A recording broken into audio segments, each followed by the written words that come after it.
There's a lot going on today, so I just wanted to give you a quick summary. So, when the Israeli cabinet approves this first phase of the deal, it's meant to trigger an immediate ceasefire in Gaza. And there should also be a partial withdrawal of Israeli forces. And within about 72 hours or so, Hamas is expected to release all the remaining hostages, while Israel will free hundreds of Palestinian detainees. But this is only phase one of a multi point plan laid out by the White House.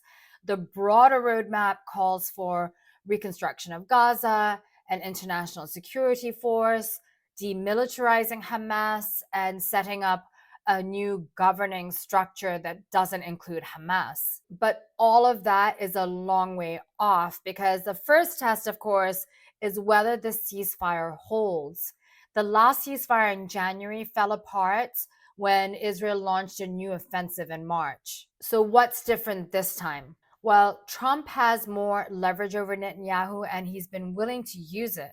We saw him make Netanyahu call Qatar to apologize for Israeli strikes on Doha a few weeks ago, with photos released of that call. And what that shows is that while the US remains Israel's closest ally, Trump also values his ties with America's Arab partners, and he doesn't want to alienate them. There's also a growing sense in Washington that the longer this war goes on, the more isolated Israel becomes on the world stage.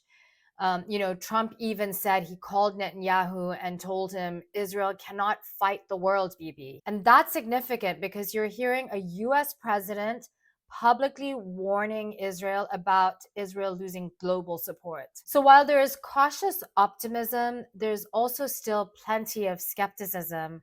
But for now, let's see what happens one step at a time.